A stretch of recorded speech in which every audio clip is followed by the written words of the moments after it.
हुबली में कर्नाटक सरकार के मंत्री जमीर अहमद खान ने बड़ा दावा किया है। उन्होंने कहा कि कर्नाटक स्लम बोर्ड ने बीजेपी सरकार के कार्यकाल में गरीबों को एक भी घर बनाकर दिया है तो मैं मंत्री पद से इस्तीफा दे दूंगा, मैं राजनीति छोड़ दूंगा। बीजेपी सरकार पर निशाना साधते हुए कहा कि जब बीजेपी सत्ता में थी तो गारंटी स्कीम का कोई दावा नहीं था।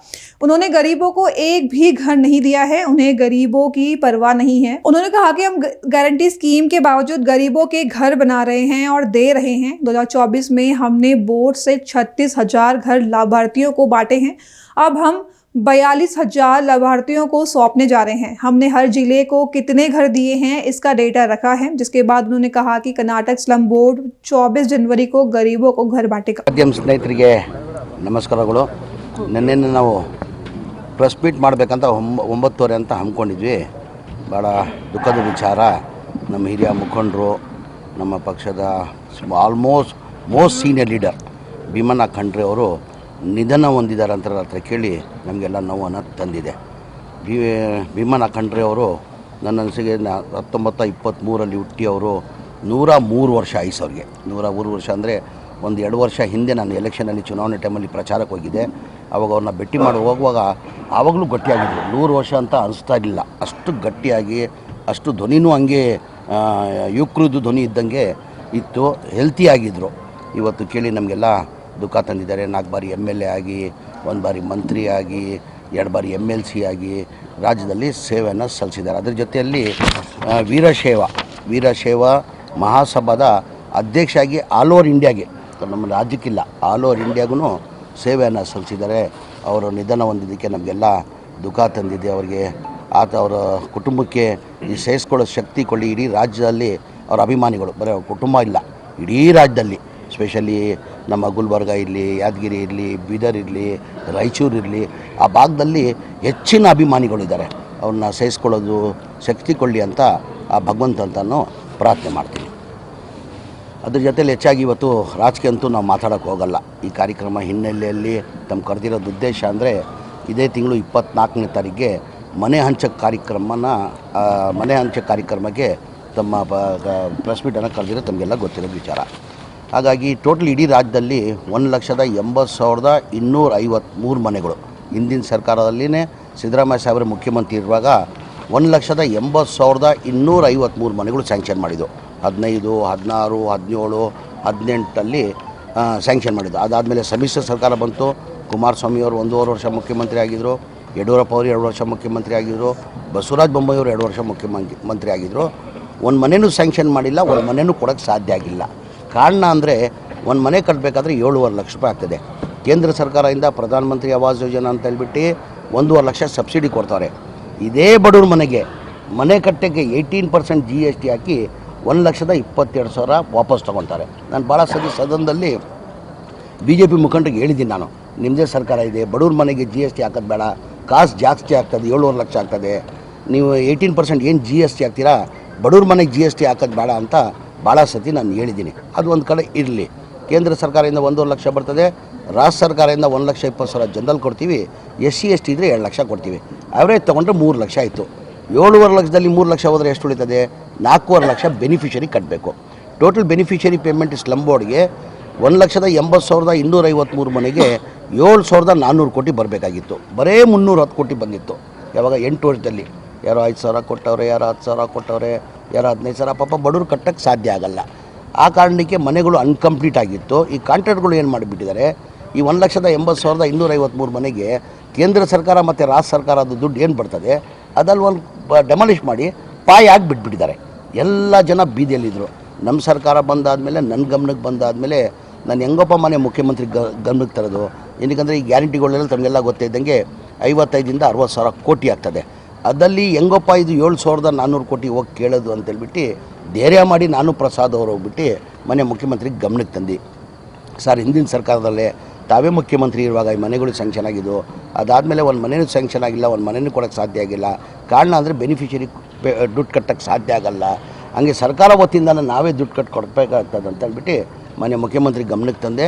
ಮನೆ ಮುಖ್ಯಮಂತ್ರಿಗಳು 2-3 ರಿವ್ಯೂ ಮೀಟಿಂಗ್ ಮಾಡಿ, ನೀನು ಹೇಳ್ತಾರ ಸತ್ಯ, ಬಡವ್ರು ದುಡ್ಡು ಕಟ್ಟೋಕ್ಕೆ ಸಾಧ್ಯ ಆಗಲ್ಲ, ಅದು ಎಷ್ಟನ ಕಷ್ಟ ಆಗಲಿ, ಎಷ್ಟನ ತೊಂದರೆ ಆಗಲಿ, ಆ ದುಡ್ಡನ್ನು ನಾನು ಕೊಡ್ತೀನಿ. 2026 ಕೊನೆ ಡಿಸೆಂಬರ್ವರೆಗೆ ನೀವು 1,80,000 ಮನೆಗಳು ಕೊಡಬೇಕಂತ ಮಾನ್ಯ ಮುಖ್ಯಮಂತ್ರಿ ಸೂಚನೆ ಕೊಟ್ಟು 2024 ಕ್ಯಾಬಿನೆಟ್ ತಂದು ಅಪ್ರೂವ್ ಮಾಡಿದ್ದಕ್ಕೆ ಹೋದ ವರ್ಷ 2024 ಮೇದಲ್ಲಿ ನಾವು 36,789 ಮನೆಗಳು ಕೊಟ್ಟಿವಿ ಇಡೀ ರಾಜ್ಯದಲ್ಲಿ.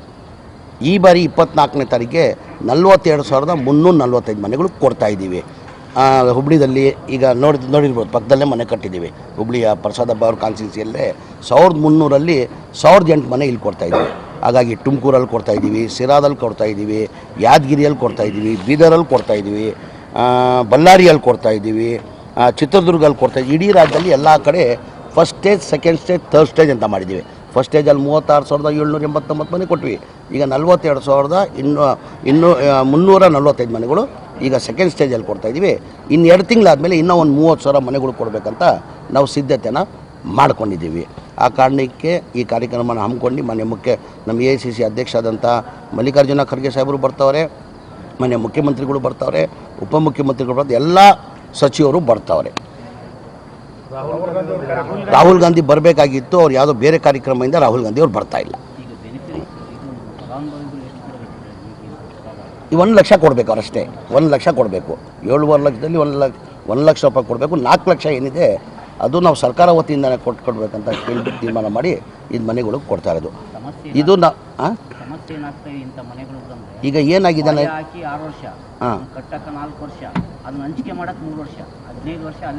ಅದೇ ಹೇಳಿದ್ದು. ಅದಕ್ಕೆ ನಾವು ಈ ತೀರ್ಮಾನ ತೊಗೊಂಡಿದ್ದು. ಪಾಪ ಏನಾಗಿದೆ, ಒಂದು ಉದಾಹರಣೆ ನಾನು ಕೊಡ್ತೀನಿ. ನಾನೇ MLA ಆಗಿದ್ದೀನಿ ಚಾಮರಾಜಪೇಟೆಯಲ್ಲಿ. ನನಗೂ ಒಂದು 2,000 ಮನೆ ಸ್ಯಾಂಕ್ಷನ್ ಆಗಿತ್ತು. ನಾನಾಗಿ ಜನತಾದಳ MLA ಆಗಿದ್ದೆ. 2016ರಲ್ಲಿ 2,000 ಮನೆ ಸ್ಯಾಂಕ್ಷನ್ ಆಗಿತ್ತು. ಆವಾಗ ನಮ್ಮ ಇಂಜಿನಿಯರ್ಗಳು ಹೋಗಿದ್ದಾರೆ, ಜನತಾ ಕಾಲೋನಿ ಅಂತ ಒಂದು ಏರಿಯಾ ಇದೆ, ಅಲ್ಲಿ ಹೋಗಿ ಅವ್ರಿಗೆ ಹೇಳಿದ್ದಾರೆ, ನಿಮ್ಮ ಮನೆಗಳು ಸ್ಯಾಂಕ್ಷನ್ ಆಗಿದ್ದಪ್ಪ, ಮನೆಗಳು ಖಾಲಿ ಮಾಡ್ಕೊಂಡು ನಾವು ಕಟ್ತೀವಿ. ಅದು ಹೆಂಗೋ ಟಾರ್ಪಲ್ ಹಾಕೋನೋ, ಶೆಡ್ ಹಾಕೋನೋ, ಪಾಪ ಬಡವರು ಹೆಂಗೋ ಒಂದು ಜೀವನ ಮಾಡ್ಕೊತಾಯಿದ್ರು. ಅವ್ರಿಗೇನು ಮಾಡಿದ್ದಾರೆ, ಅಲ್ಲಿ ಹೋಗಿ ಇಂಜಿನಿಯರ್ಗಳು ಕೇಳಿದ್ದಾರೆ, ನೀವು ಖಾಲಿ ಮಾಡಿ ನಾವು 1 ವರ್ಷದಲ್ಲಿ ಮನೆಗಳು ಕಂಪ್ಲೀಟ್ ಮಾಡಿ ಕಟ್ಕೊಡ್ತೀವಿ ಅಂತ ಹೇಳ್ಬಿಟ್ಟು ಕೇಳಿದ್ದಾರೆ. ಅವ್ರು ಒಪ್ಪಲಿಲ್ಲ. ಬೇಡಪ್ಪ, ನೀವು ಮಾಡಲ್ಲ, ನಮ್ಗೆ ಆಗಲ್ಲ, ನಮ್ಮ ಕೈಯಲ್ಲಿ ನಾವು ಹಿಂಗೆ ವಾಸ ಮಾಡ್ತೀವಿ, ಪರವಾಗಿಲ್ಲ ಅಂತ ಹೇಳ್ಬಿಟ್ಟಿದ್ದಾರೆ. ಇಂಜಿನಿಯರ್ಗಳು ಬಂದು ನನಗೆ ಹೇಳಿದ್ರು, ಸರ್ ಈ ಥರ ಜನತಾಗಳಿಂದ 2,000 ಮನೆಗಳು ಸ್ಯಾಂಕ್ಷನ್ ಆಗಿದೆ, ಈ ಮನೆಗಳು ಖಾಲಿ ಮಾಡಿಕೊಡ್ತಾ ಇಲ್ಲ, ನೀವೇ ಬಂದು ಹೇಳಿ ಅಂತ. ಅವಾಗ ನಾನೇ ಜನಗಳಿಗೆ ಅಂದೆ, ಮನೆ ಸ್ಯಾಂಕ್ಷನ್ ಆಗಿದ್ರಿ, 2,000 ಮನೆ ಖಾಲಿ. ಅವಾಗ ನಾನು ಅವೇರ್ನೆಸ್ ತರಬೇಕಾಗಿತ್ತು. ನೀವು ನೋಡಿ 4.5 ಲಕ್ಷ ನೀವು ಕೊಡಬೇಕು, ಕೇಂದ್ರ ಸರ್ಕಾರದಿಂದ 1.5 ಲಕ್ಷ ಬರ್ತದೆ, ರಾಜ್ಯ ಸರ್ಕಾರದಿಂದ 1.5 ಲಕ್ಷ ಬರ್ತದೆ, ಮಿಕ್ಕಿದು 4.5 ಲಕ್ಷ ಕೊಡಬೇಕಂತ ನಾನು ಅವೇರ್ನೆಸ್ ಅವ್ರು ತರಬೇಕಾಗಿತ್ತು. ಯಾವ ಮೇಲೂ ತಂದಿಲ್ಲ. ಅವ್ರೇನೋ ಸರ್ಕಾರ ವತಿಯಿಂದ ಕಟ್ಕೊಡ್ತಾರೆ ಅಂತ ಹೇಳ್ಬಿಟ್ಟು ಇದ್ದಿದ್ದ ಮನೆ ಎಲ್ಲ ಡೆಮಾಲಿಷ್ ಮಾಡಿಬಿಟ್ಟವ್ರೆ. ಪಾಪ ಬಡವರು ಹೆಂಗೋ ಅವ್ರಿಗೆ ಜೀವನ ಟಾರ್ಪಲ್ ಹಾಕೋನೋ ಮತ್ತೊಂದು ಹಾಕೊಂಡು ಪಾಪ ಅವ್ರ ಕೈದಲ್ಲಿ ಹೆಂಗೋ ಜೀವನ ಮಾಡ್ತಾಯಿದ್ರು. ಪಾಪ ಖಾಲಿ ಮಾಡಿಬಿಟ್ಟು ಏನು ಮಾಡಿದ್ದಾರೆ, ಭಾಳಷ್ಟು ಕಡೆ ನಾನು ನೋಡಿದ್ದೀನಿ, ಎಲ್ಲ ಕಡೆ ನಾನು ವಿಸಿಟ್ ಕೊಟ್ಟೆ, ಕಣ್ಣಲ್ಲಿ ನೀರು ಬಂತು ನನಗೆ. ಭಾಳಷ್ಟು ಕಡೆ ಹೋದರೆ ಎಲ್ಲೆಲ್ಲಿ ಮನೆಗಳು ಡೆಮಾಲಿಷ್ ಆಗಿದೆ ಅಲ್ಲೇ ಪಕ್ಕದಲ್ಲಿ ಒಂಥರ ಟೆಂಟ್ ಹಾಕಿ ಮಕ್ಕಳು ಅವರು 5 ಜನ 6 ಜನ ಅಲ್ಲೇ ವಾಸ ಮಾಡ್ತಾರೆ.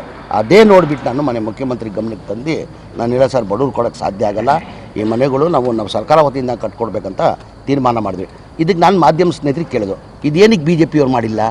ಅವಾಗ ಯಾವ ಗ್ಯಾರಂಟಿನೂ ಇರಲಿಲ್ಲ BJP ಅವ್ರಿಗೆ ನಮಗಂತೂ ಗ್ಯಾರಂಟಿ ಒತ್ತಡ ಇದೆ.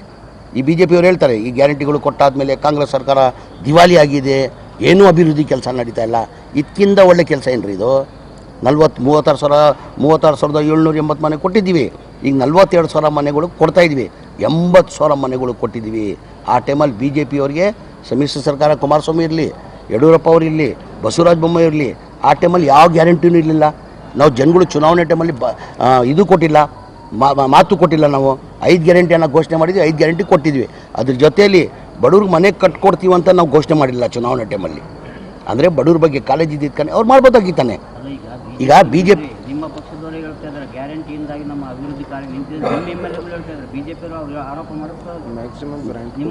ಇಲ್ಲ ಅದಿಲ್ಲ, ಒಂದು ನಿಮಿಷ ನಾನು ಹೇಳ್ತೀನಿ, ಆಯ್ತಪ್ಪ. ಈಗ ಇದು ಮನೆಗಳು ಹೆಂಗೆ ಕೊಡ್ತಾಯಿದ್ದೀವಿ ನಾವು? ಈಗ BJPಯಲ್ಲಿ ಯಾವ ಗ್ಯಾರಂಟಿನೂ ಇಲ್ಲ ತಾನೆ.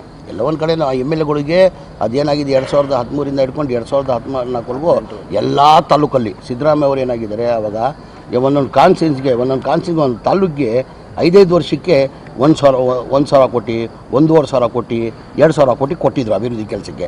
ಅದೇ ಆಸೆ ಭಾಳ ಜನ MLAಗಳು ಇಟ್ಕೊಂಡಿದ್ದಾರೆ, ಈಗಲೂ ಕೊಡ್ತವ್ರೆ. ಮೊನ್ನೆ ಎಲ್ಲರಿಗೂ 50 ಕೋಟಿ ಕೊಟ್ಟವ್ರೆ, ಈಗ 75 ಕೋಟಿ ಕೊಡಬೇಕಂತ ತೀರ್ಮಾನ ಮಾಡಿದ್ರೆ. ನಾನು ಭಾಳಷ್ಟು ಕಡೆ ನೀವು ಹೇಳ್ತಾ ಇದ್ದಿರಲ್ಲ, ನಾನು ಹೋದ ವರ್ಷದ ನಾನು ಲೆಕ್ಕ ಹೇಳ್ತೀನಿ. ನಾನು 2025ರಲ್ಲಿ ಜಿಲ್ಲಾ ಕಾರ್ಯಕ್ರಮ ಮಾಡ್ತೀವಿ, ಉದ್ಘಾಟನೆ ಕಾರ್ಯಕ್ರಮ ಮತ್ತು ಗುದ್ಲಿ ಪೂಜೆ ಕಾರ್ಯಕ್ರಮ. ನನ್ನ ಅನಿಸಿಕೆ ನಾನು ಹೋಗಿರೋದು ಕಾರ್ಯಕ್ರಮ 7-8 ಜಿಲ್ಲೆಗೆ ನಾನು ಹೋಗಿದ್ದೀನಿ. ನಾನು ಕೊಪ್ಪಳಕ್ಕೆ ಹೋಗಿದ್ದೆ, 1610 ಕೋಟಿದು ಉದ್ಘಾಟನೆ ಕಾರ್ಯಕ್ರಮ, ಗುದ್ಲಿ ಪೂಜೆ ಕಾರ್ಯಕ್ರಮ ಮಾಡಿದ್ರು. ಮೈಸೂರಲ್ಲಿ 2500 ಕೋಟಿ ಉದ್ಘಾಟನೆ ಕಾರ್ಯಕ್ರಮ, ಗುದ್ಲಿ ಪೂಜೆ ಕಾರ್ಯಕ್ರಮ. ದೊಡ್ಡಬಳ್ಳಾಪುರಲ್ಲಿ 1900 ಕೋಟಿ. ಆ ಥರ ಎಲ್ಲ ತಾಲೂಕಲ್ಲಿ ಮಾಡ್ಕೊಂಡು ಬರ್ತಾವ್ರೆ.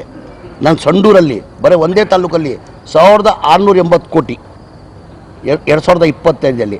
ಮೊನ್ನೆ ನಾವು ಇದರಲ್ಲಿ ನಮ್ಮ ವಿಜಯನಗರ ಜಿಲ್ಲೆಯಲ್ಲಿ 900 ಕೋಟಿದು ಗುದ್ಲಿ ಪೂಜೆನ ಮಾಡಿದ್ದಾರೆ. ಅಂದರೆ ನನ್ನ ಕ್ಷೇತ್ರದಲ್ಲಿ ಉದಾಹರಣೆ, ನನ್ನ ಕ್ಷೇತ್ರದಲ್ಲೇ ನಮ್ಮ ಸರ್ಕಾರ ಬಂದಾದಮೇಲೆ BJP ಸರ್ಕಾರ 90 ಕೋಟಿ ಮೇಲೆ ಕೊಟ್ಟಿಲ್ಲ, 5 ವರ್ಷದಲ್ಲಿ 90 ಕೋಟಿ ಕೊಟ್ಟಿಲ್ಲ. ಈಗ ನಮ್ಮ ಕಾಂಗ್ರೆಸ್ ಸರ್ಕಾರ ಬಂದಾದಮೇಲೆ ಗ್ಯಾರಂಟಿಗಳನ್ನೇ ಕನಿಷ್ಠ 480 ಕೋಟಿ ಅನುದಾನ ನಾನು ತೊಗೊಂಡಿದ್ದೀನಿ. 480 ಕೋಟಿ ಅನುದಾನ ನಾನು ತೊಗೊಂಡಿದ್ದೀನಿ. ಅಂದರೆ ನಾನು ಹೇಳೋದು ಏನಪ್ಪ ಅಂದರೆ, ಇಲ್ಲ ಹೇಳ್ತೀನಿ, ಅದೆಲ್ಲ ಕೊನೆಯಲ್ಲಿ ಹೇಳ್ತೀನಿ. ನಾನು ಹೇಳಪ್ಪ ಏನಂದರೆ, ನಿಮ್ಮ ಅದೇ ಸ್ನೇಹಿತರಿಗೆ ಏನಕ್ಕಂದರೆ ಇದು ಬಡವ್ರಿಗೂ ಒಳ್ಳೇದಾಗ್ತದೆ. ನೀವು ಮೆಸೇಜ್ ಕೊಡಬೇಕು, ಪ್ರಚಾರ ಮಾಡಬೇಕು. ಏನಕ್ಕಂದರೆ ಇದು ಒಂಥರ ಈಗ ಅವ್ರು ಗ್ಯಾರಂಟಿ ಅವ್ರು ಕೊಡ್ಬೋದಾಗಿತ್ತಾನೆ ಮನೆಗಳು.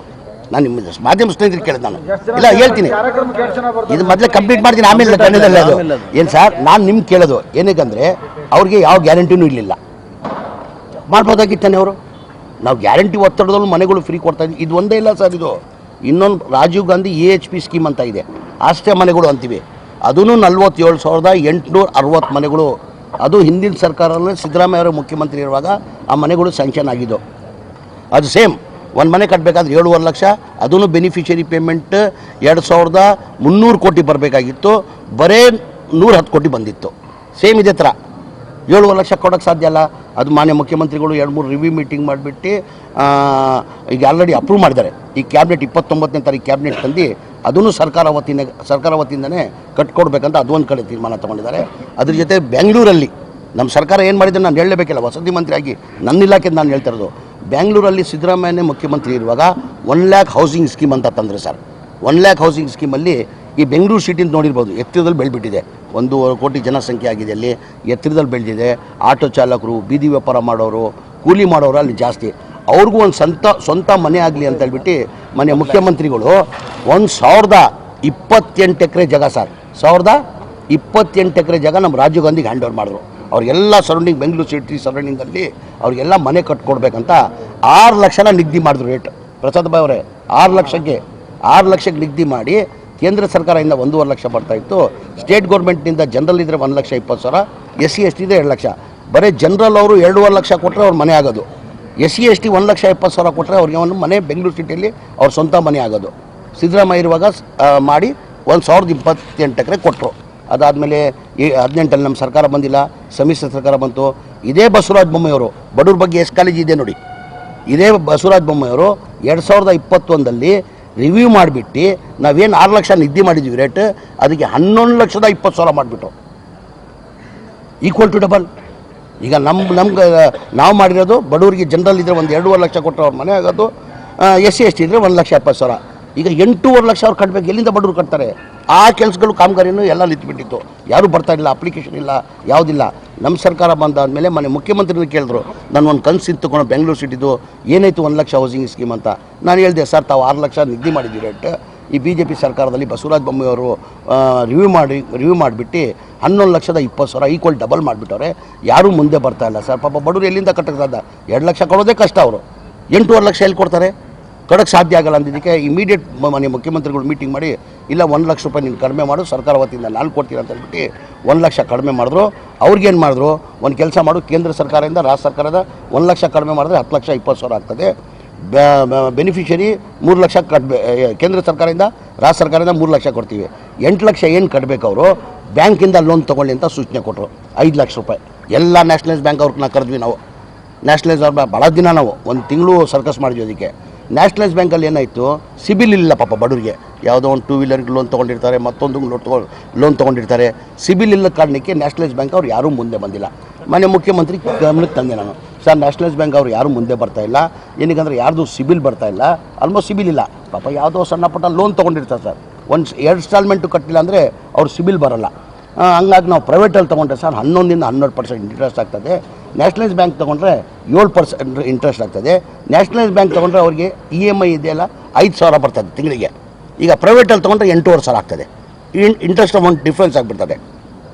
ಮನೆ ಮುಖ್ಯಮಂತ್ರಿ ಗಮನಕ್ಕೆ ತಂದಿದ್ದಕ್ಕೆ ಒಂದು ಕೆಲಸ ಮಾಡು, ಅದು ಕ್ಯಾಬಿನೆಟ್ ತೊಗೊಂಡು ಬರಲಿ, ಕ್ಯಾಬಿನೆಟಲ್ಲಿ ತೊಗೊಂಡು ಕ್ಯಾಬಿನೆಟಲ್ಲಿ ಕೂತ್ಕೊಂಡು ಚರ್ಚೆ ಮಾಡುವ ಅಂತೇಳ್ಬಿಟ್ಟು ಏನು ನ್ಯಾಷನಲೈಸ್ ಬ್ಯಾಂಕ್ ಇತ್ತು ಅಷ್ಟೇ ಬೆನಿಫಿಷರಿ ಕೊಡಬೇಕು. ಏನು ನ್ಯಾಷನಲೈಸ್ ಬ್ಯಾಂಕಲ್ಲಿ ಏನು ಇಂಟ್ರೆಸ್ಟ್ ಇತ್ತು ಅಷ್ಟೇ ಕೊಡಬೇಕು. ಪ್ರೈವೇಟ್ ಬ್ಯಾಂಕಲ್ಲಿ ಜಾಸ್ತಿ ಇದೆಯಲ್ಲ ಅದು ಸರ್ಕಾರದಿಂದ ಬೇರೆ ಮಾಡಬೇಕಂತ ಹೇಳ್ಬಿಟ್ಟು ಕ್ಯಾಬಿನೆಟ್ ತಂದು ಮನೆ ಮುಖ್ಯಮಂತ್ರಿ ಅಪ್ರೂವ್ 1600 ಕೋಟಿ 12,000 ಮನೆಗಳಿಗೆ. ಏನಕ್ಕಪ್ಪ ಇದು ಬಿ ಜೆ ಪಿಯವ್ರು ಮಾಡಿಲ್ಲ? 1600 ಕೋಟಿ ಸರ್ ಇಂಟ್ರೆಸ್ಟ್ ಅಮೌಂಟಲ್ಲಿ. ಈಗ ಎಲ್ಲ ಅಪ್ಲಿಕೇಶನ್ ಬಂದುಬಿಟ್ಟು ಅದನ್ನು ನಾವು ಫೆಬ್ರವರಿಲಿ ಇದು ಫೆಬ್ರವರಿಲಿ ಕೊನೆಯಲ್ಲಿ ಅದನ್ನು ಒಂದು 7,800 ಮನೆ ಕೊಡಬೇಕಂತ ತೀರ್ಮಾನ ಮಾಡಿದ್ವಿ. ಏನಕ್ಕೆ ಇದು ಬಿ ಜೆ ಪಿಯವ್ರು ಮಾಡಿಲ್ಲ? ನಿಮ್ಮ ಮಾಧ್ಯಮ ಸ್ನೇಹಿತರು ಕೇಳಬೇಕು ಸರ್ ನೀವು. ಇದು ಬಡವ್ರ ಬಗ್ಗೆ ನಾನು ಹೇಳ್ತಾ ಇರೋದು. ಬಡವ್ರಿಗೆ ಒಳ್ಳೆಯದಾಗಿಕ್ಕೆ ನಾವು ಪುಣ್ಯ ಕಟ್ಕೊಳ್ಬೇಕು, ಬಡವ್ರ ಸೇವೆ ಮಾಡಿ ಮಾಡ್ಬೋದಾಗಿತ್ತು. ಬಿ ಜೆ ಪಿ ಏನಕ್ಕೆ 6,000 ಇದ್ದಿದ್ದು ಏನಕ್ಕೆ 11,20 ಲಕ್ಷ ಮಾಡಿದ್ರು?